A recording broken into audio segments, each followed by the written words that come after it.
चंपारण के पावन भूमि पे और चंपारण के ऐतिहासिक धरती पे मैं बता देना चाहता हूँ, चंपारण हमेशा इतिहास रचने का काम करता है। चंपारण के लोग हमेशा इतिहास बनाने का काम करते हैं। आज फिर से इस चंपारण के धरती पर जो कि 5 दिवसीय धरना का आयोजन किया गया है, जिसके इस धरना के समझिए कि मुख्य अतिथि के मुख्य रूप में जो है संदीप कुमार पारिक जी के अध्यक्षता में धरना हो रहा है। और यहाँ पर उपस्थित मनीष भैया के माता जी भी उपस्थित हैं और यहाँ रसोई से चलकर जो कि पूर्णिमा भारती जी भी यहाँ उपस्थित हो चुके हैं और हमारे तमाम साथी और बहुत से यहाँ हमारे बड़े भाई समाज लोग उपस्थित है और हमारे सामने मीडिया कर्मी, प्रेस रिपोर्टर वाले लोग भी यहाँ उपस्थित है और रोड पे आने जाने वाले लोग और इस गांव के, इस क्षेत्र के, इस बिहार के सम्मानित जनता जनार्दन लोग भी उपस्थित है। सबसे पहले मैं अपने तरफ से जो सबसे जितने भी लोग हमसे बड़े हैं उन लोगों को मैं चरण छूकर स्पर्श करके नमस्कार और प्रणाम करता हूँ और आशीर्वाद की कामना करता हूँ। तो जितने भी लोग हमसे छोटे हैं उन लोगों के लिए मैं अपने तरफ से आशीर्वाद भी देता हूँ। और मैं एक आज बात बताने का प्रयास कर रहा हूँ जो कि आज 5 दिवसीय धरना का आयोजन किया गया है, जो कि कल से शुरू है दिनांक 4 तारीख 8 महीना 2023 और यह धरना जो चलेगी 9 तारीख 8 महीना 2023 तक। लेकिन सबसे पहले एक सवाल बनता है कि आखिर मनीष भैया के लिए धरना पर हम लोग को बैठने का मौका क्यों मिला, मनीष भैया के लिए हम लोग इतने सारे लोग में धरना क्यों कर रहे हैं, ये भी एक बहुत बड़ी सवाल बनती है कि नहीं भैया। क्योंकि बिहार में बहुत से ऐसे लोग पत्रकारिता करते हैं, बिहार में बहुत से ऐसे लोग आवाज भी उठाते हैं अत्याचार का खिलाफ, सिस्टम के खिलाफ, लेकिन आखिर मनीष भैया के लिए क्यों हमें धरना कर रहे हैं। आखिर कहीं ना कहीं सोचिए कि मनीष भैया कोई नहीं मुख्यमंत्री है यहाँ के, न ही कोई सांसद है, न ही कोई विधायक है और न ही कोई जिला पार्षद या मुखिया या पंच या सरपंच या वार्ड तक भी नहीं है। लेकिन आखिर मनीष भैया के लिए धरना क्यों? क्योंकि मनीष भैया हमेशा अपने लिए कम किए हैं, दूसरों के लिए बहुत किए हैं। उनका सपना था, उनका एक सपना भी है कि बिहार को कैसे बदला जाए, बिहार में कैसे परिवर्तन लाया जाए, बिहार में जो है हो रहे जो अत्याचार हो रहा है उसको सिस्टम को कैसे सुधारा जाए। बिहार में अत्याचार भ्रष्टाचार जो हो रहा है, बिहार में लोगों के साथ कैसी पीड़ित वंचित लोगों को जो है उन लोगों का हक मिल सके, उन लोगों को अधिकार मिल सके, इसके लिए हमेशा मनीष भैया आवाज उठाते थे और हमेशा उठाएंगे, ये हमारा वादा है।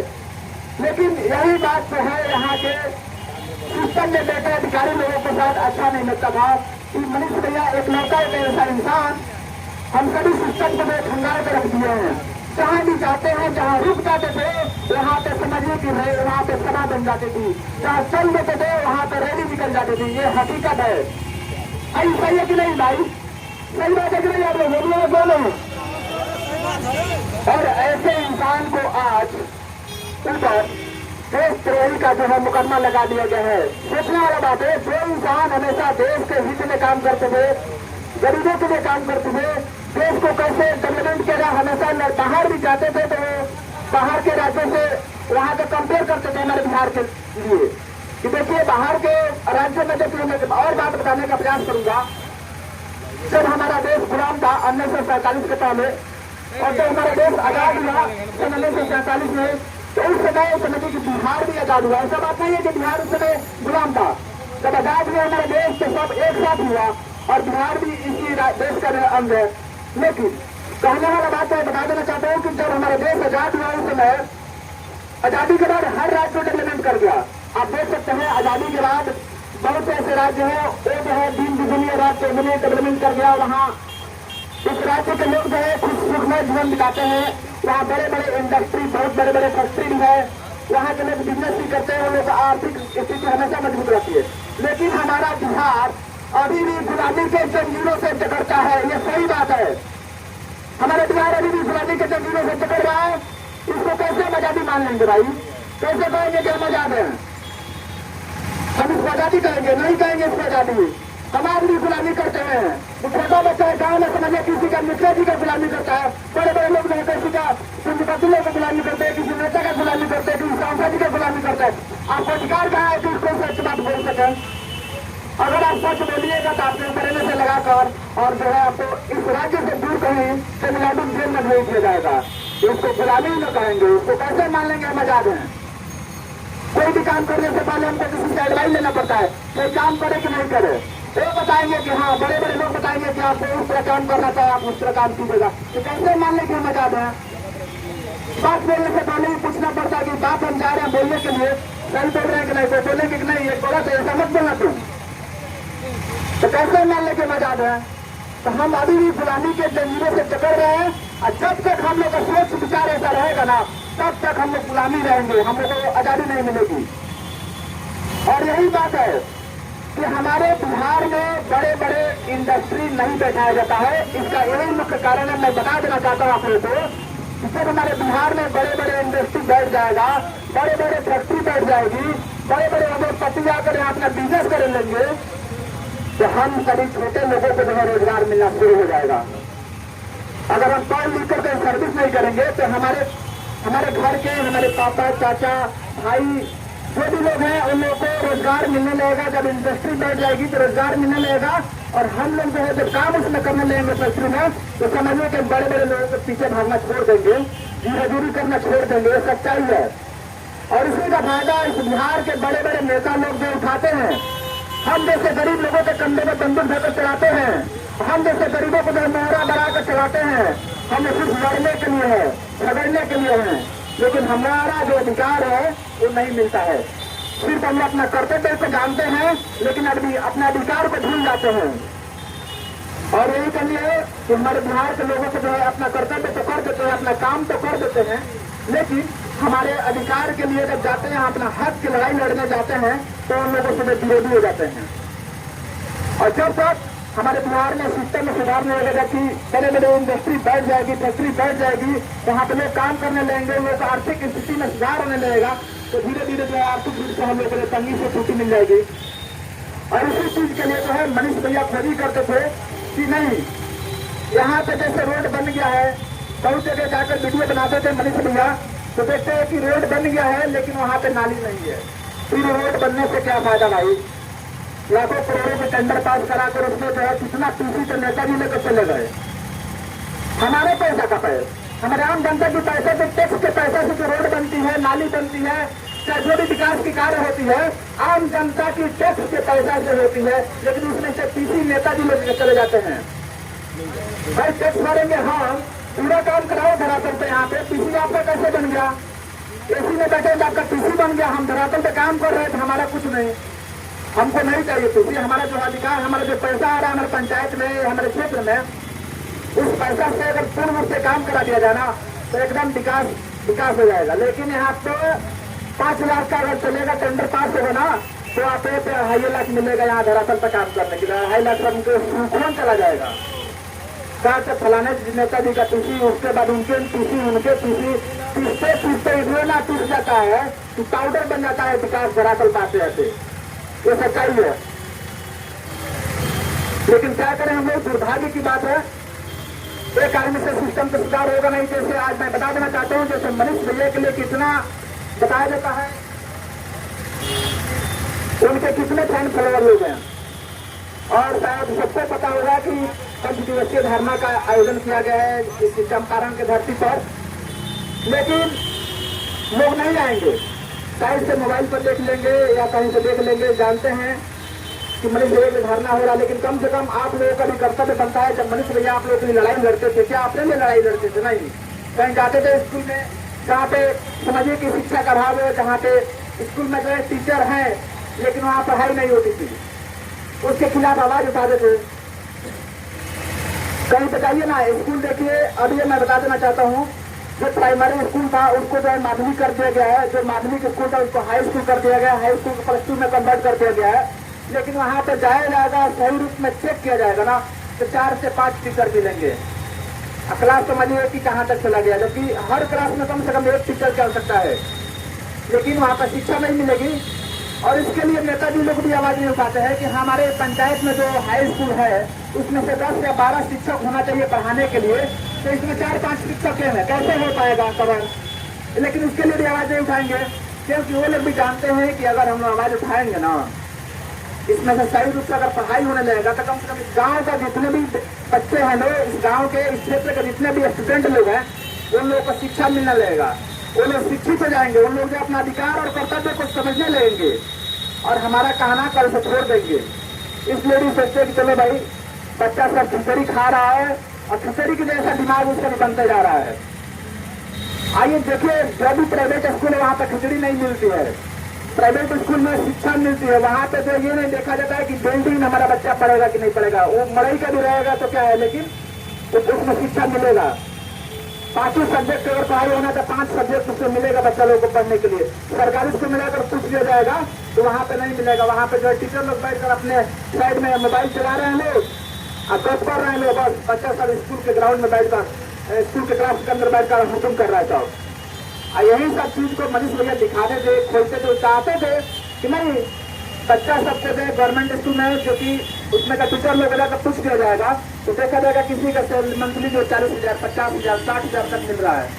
अब प्राइवेट स्कूल में 5,000 का जो टीचर पढ़ा रहा है उसको पोसा रहा है 5,000 से, लेकिन गवर्नमेंट स्कूल में जाकर देखिए तो 40,000, 50,000 महीना उठाने के बाद भी ईमानदारी पूर्वक 4 से 5 घंटा तक भी नहीं पढ़ाते हैं लोग। ये सच्चाई है बिहार की। यही सब जो मनीष भैया सोचते थे कि नहीं आप लोग आए हैं पढ़ाने के लिए तो कम से कम पढ़ाइए, बच्चे लोग आ रहे हैं पढ़ाने के लिए तो पढ़ाइए, लेकिन नहीं, ऐसा बात नहीं है। खिचड़ी खिलाइए और बच्चे लोगों को खिचड़ी के जैसा बनाइए। और मनीष भैया के लिए एक मैं शायरी प्रस्तुत कर रहा हूँ, जरा आप लोग सुनिएगा। संदीप जी थोड़ा गौर फरमाइएगा। मनीष भैया के लिए मैं शायरी बनाऊँ कि तख्त बदल देंगे, ताज बदल देंगे, तख्त बदल देंगे, ताज बदल देंगे, इतिहास के साथ साथ भूगोल बदल देंगे। तख्त बदल देंगे, ताज बदल देंगे, इतिहास के साथ साथ भूगोल बदल देंगे। अगर मौका मिल गया सन बिहार को, मौका मिल गया मनीष कश्यप को, तो बिहार का सरकार बदल देंगे, और बिहार का सरकार बदल देंगे। लेकिन मौका मिलेगा तब। मनीष भैया को अगर मौका मिल गया ना तो बिहार का सरकार बदल देंगे, यह हमारा वादा है। प्रेसिडेंट के सामने मैं बोल रहा हूँ, चंपारण के धरती से बोल रहा हूँ। लेकिन लोग चाहेंगे तब ना। आज तो जेल के अंदर चले गए हैं, लाखों लोगों के लिए आवाज उठाते थे, लेकिन आज देख लीजिए यहाँ पे कितना स्थान जगह खाली है। साइड से भैया लोग भी देख रहे हैं, लेकिन ये नहीं कहेंगे कि 5 मिनट अपना समय देकर आए, कम से कम बैठे यहाँ पे, कम से कम हमारा भी कुछ वहाँ पर भूमिका बनता है, वहाँ मनीष भैया के लिए बैठने के लिए, आवाज उठाने के लिए। क्या मनीष भैया चाहते तो कहीं भी एसी में बैठकर कहीं भी अपना जीवन चला सकते हैं, 20-25,000, 50,000, 1 लाख रुपए कमा सकते हैं, अपना सुखमय जीवन बिता सकते हैं। आज तक मनीष भैया शादी नहीं किए, इस बात को शायद आप लोग सभी को जानते होंगे। उनके छोटे भाई का शादी हो गया करण कश्यप का, करण भैया का, और उनकी माँ हमेशा बोलती है, पहले भी बोलती थी कि बेटा तू शादी कर लो, शादी कर लो, लेकिन मनीष भैया क्या बोलते थे कि नहीं माँ मैं शादी अभी नहीं करूंगा। माँ भी पूछती थी, लोग भी पूछते थे, कई बार मीडिया वाले सवाल भी किए हैं कि आप शादी कब कीजिएगा, शादी क्यों नहीं कर रहे हैं, शादी क्यों नहीं कर रहे हैं। लेकिन मनीष भैया बोलते थे हमेशा इस बात को कि नहीं, हमारा एक संकल्प है कि बिहार को हम बदलना चाहते हैं। हम चाहते हैं कि बिहार के जितने भी युवा लोग हैं उन लोग का भविष्य में परिवर्तन हो। हमारे बिहार के बहुत से ऐसे युवा लोग जो है बेरोजगार है, उन लोग को रोजगार नहीं मिलता है, बिहार में रोजगार नहीं मिलता, जिसके चलते सभी हमारे बिहार के युवा लोग जाते हैं बाहर में रोजगार करने के लिए, यहाँ से दिल्ली, चंडीगढ़, नैनीताल और समझिए पंजाब, बहुत से ऐसे राज्य में जाकर रोजगार करते थे। हमारे बिहार में रोजगार नहीं होने के कारण, और उसमें से भी बिहारियों के साथ कितना टर्चर किया जाता है शायद आप सभी लोग जानते हैं। रोजगार करने के लिए बाहर जब लोग जाते थे तो उन लोग हमेशा जो है नीच दृष्टि से वहाँ के लोग देखते हैं, बोलते हैं कि बिहारी है, ऐसे है, और हमेशा टर्चर किया जाता था। ऐसे में भी बिहार के लोगों को कहीं कहीं मारा भी जाता था। ये सच्चाई है। वहाँ पे जाकर रोजगार करते थे, कितना कष्ट से जाते थे, फिर अपने माँ को छोड़कर, अपने बहन को, अपने भाई को, अपने दीदी को, अपने बच्चे को छोड़कर जो है पैसा कमाने के लिए दूसरे देश में, दूसरे राज्य में जाना पड़ता है। इसीलिए मनीष भैया बोलते हैं कि नहीं, हमारे बिहार में अगर कम से कम रोजगार भी मिल जाएगा ना, तो कम से कम यहाँ अगर हम दिल्ली में जाकर कमा रहे हैं 25,000 का महीना, 50,000 का महीना, अगर हमारे बिहार में अगर 10,000 या 15,000 ही मिल जाएगा तो भी हमें अच्छा है, हमको सही रहेगा। चल रही कम से कम अपने माता पिता के पास, अपने परिवार के पास, अपने बीवी बच्चे के साथ जो है यहाँ पर रहकर हम कमा रहे हैं, बहुत अच्छी बात है, इसमें हम खुशी है। लेकिन नहीं, यहाँ पर वो भी नहीं है। सुबह में आप लोग देखिएगा कि बहुत से ऐसे मजदूर लोग भी लेबर में काम करने के लिए जो होता है, मकान जब बनता है उसमें लेबर लोग आते हैं जो मसाला बनाने के लिए।